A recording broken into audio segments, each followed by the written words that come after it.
have reached Red Steele's Toy Collection Review. I'm your man, Red Steele, and today I'll be reviewing from G.I. Joe Classified Series, Cobra Commander.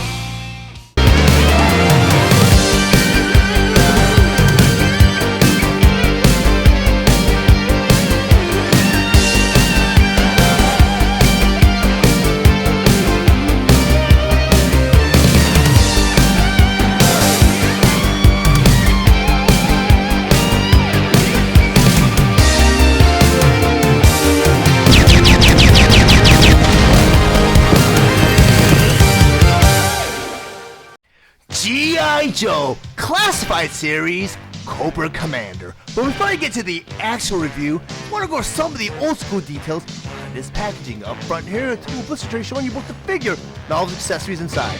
In the corner here you have a warning label. In the other corner here you have a 4+, which is the age requirement for this figure. Across the top here you have the G.I. Joe emblem. Then over here it says Cobra Enemy, and down here it says Cobra Commander. Below that, you have this vintage illustration of Cobra Commander. In the corner here, you have the old school Hasbro emblem. Then the back of the packaging here. On the very top again, you have the G.I. Joe logo. In the middle here, this file card which reads Cobra Commander Classified. Below that, you have that vintage old school picture from the front. And down here, you have the Cobra emblem. And below that, it says Cobra. Then over here it says Role Enemy Leader. Primary Specialty Intelligence. Secondary Specialty Ordnance, Experimental Weaponry. Birthplace, Classified. Then over here it says, this fanatical leader rules with an iron fist. He demands total loyalty and allegiance. His main battle plan for world control lies on revolution and chaos. And down here you have a cross-sell of all the other available figures. G.I. Joe Classified Series, Retro Cardback, Cobra Commander. Cobra Commander was released on October 1st, 2024 with the suggested retail price of $24.99 and is available at all major retailers. Cobra Commander was released along with the other G.I. Joe Classified Series Retro Cardback Wave 3 figures, Stalker, and Cobra Trooper. Cobra Commander has multiple points of articulation for dynamic posability. His accessories include his backpack, 4 alternate hands, dagger, pistol, and figure stand. Cobra Commander stands 6 inches tall and he is meant for fans ages 4 and up.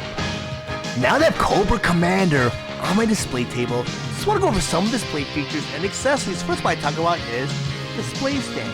And these display stands are exclusive to the Retro Cardback figures. Unfortunately, they're not included with the mainline G.I. Joe Classified Series figures, which is a total bummer because a lot of these figures could utilize these stands because, as you may or may not know, these figures have a hard time standing on their own, and when you have them displayed, if one falls over, they all fall over. But this display stand has a lot of cool detail. On the front here, there's more detail to Cobra emblem. Next to a couple pegs. When you turn it over, you have this groove right here. I'm not sure if that's for a nameplate or a sticker. But in order to put Cobra Commander on this display stand, turn Cobra Commander over on the bottom of his feet near the heel, you have a porthole right there and right there. You just take his portholes and you plug them right into the pegs on the stand just like that. And just like that. And now you have Cobra Commander on his display stand, which is really nice. It's very durable because I can turn it really fast. He still won't fall over. Very, very cool. So the next accessory I want to bring in are his alternate hands. And he comes with 4 of these alternate hands. The first of the 2 are closed fists. And the nice thing is they molded out of a shiny black plastic to kind of give it that leather look. And as you can see, you get that crease right here, kind of simulates leather glove. You got the finger detail right here. You got little folds in the, or wrinkles in the palm right here to kind of give it that leather texture. Very, very nicely done. The next hand I want to go and bring in is a semi-open hand. You got some knuckle detail, finger detail. You got some creases inside the palm. Very, very nice touch. And the final hand here is the finger pointing hand. And you got the knuckle detail, finger detail, and you got like the leather creases in the fabric right there. Very, very nicely done. In order to swap out the alternate hand, you take the fist here and you pop it from the wrist. At the end of the fist, you have a tapered peg. At the end of the wrist, you have a porthole. You just pop that peg right into the wrist, so it pops. Now you have Cobra Commander with his new alternate hand. I'm going to put those all off to the side, because the next accessory I'm going to bring in is his dagger. And the dagger here has a lot of great mold detail, especially in the handle here. See that mold detail? At the end of the handle here, you have this orb, which is painted out of a metallic silver paint, which they also use for the blade right here, which I'm glad they use paint instead of chroming it, because chroming, you do risk chipping it, and I mean, this is molded out of like a soft rubbery plastic, but I mean, the blade's sturdy enough to cause it some damages if it gets into the wrong hand. And even if you store this dagger, because a lot of the G.I. Joe Classified Series figures have a means of storing your weaponry, you know, you cause some scratching or some damage on the chroming. So I'm glad they went the paint option because you have more durability from the paint. But in order to arm Cobra Commander with this dagger, you slide it right into his fist just like that. And now you have Cobra Commander armed with this dagger. And like I mentioned briefly earlier, you can store these weapons on your G.I. Joe Classified Series figures because if you're a fan of the original 80s 3 3/4 figures, you saw that he did have a dagger molded onto his leg, but unfortunately it was a piece of the leg and you cannot pull the dagger out, so it's just a mold detail, which is part of the figure. Well, with the advances of technology and the way G.I. Joe Classified Series does their figures, you can actually store your weapon in these little holsters now, which is really cool because you take that knife now, or that dagger, and you just slide it right into that sheath, just like that. And now you have Cobra Commander's dagger stored onto his figure. Very, very cool. It's in the sheath, so if you ever wanted to arm him, and I love that G.I. Joe Classified Series figures have that option where you can have your weapons stored in little holsters around the figure, instead of having like a permanent mold detail on that figure.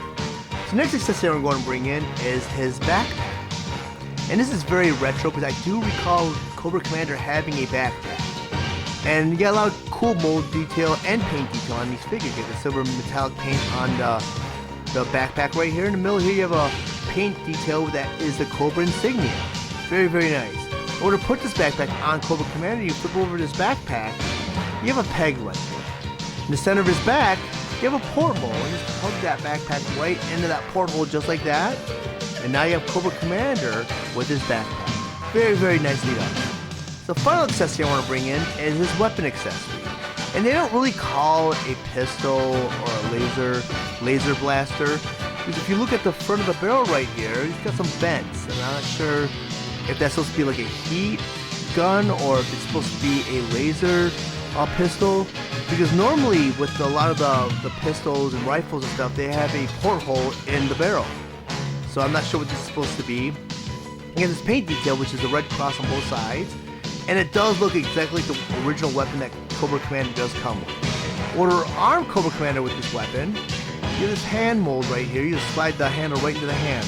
Sometimes it's hard to do, so what I do is I pry the hand open, and I push the handle into the hand, because the hand eventually conforms to the original shape. And I love the default hands because you get that trigger finger right there, so if you arm, you know, typical G.I. Joe weaponry, it does go into where the trigger is supposed to be. Very, very nicely done. But you also have the option to store this weapon on Cobra Commander because on his backpack right here, you have this clip. And you can slide this weapon right into that clip just like that. And now you have Cobra Commander with his weapon stored on his backpack. Very, very nicely done. And I have to say this figure is fantastic. I've been waiting a long time for this figure. And I did pick up the original Cobra Commander for the G.I. Joe Classified Series. And I felt that wasn't really my Cobra Commander. This is my Cobra Commander.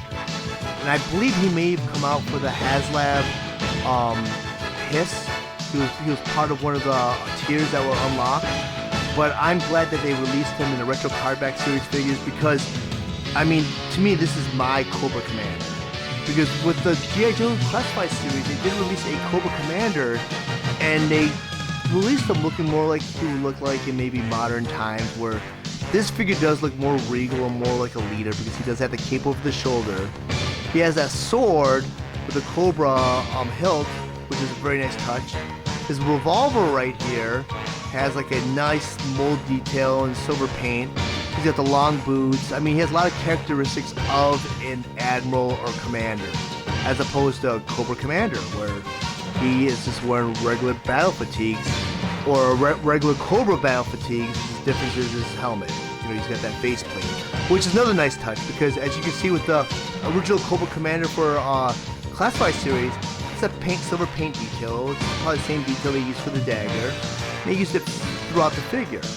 Well, I love the fact that they chromed it because the original figure did have chrome, or maybe not. The figure actually had paint detail, but in the TV series, his faceplate was reflective, so it's a very nice touch that they gave him the chroming for the faceplate. And as a collector, I'm not really going to play with him, so I'm not going to risk scratching or chipping the chroming. Very nicely done. But to anyone that grew up in the 80s who followed the original series, this is their Cobra Commander. I mean, this is a nice figure, and he was my definitive Cobra Commander, but now with this figure, though, he's going to take the place of this figure on my collector's shelf.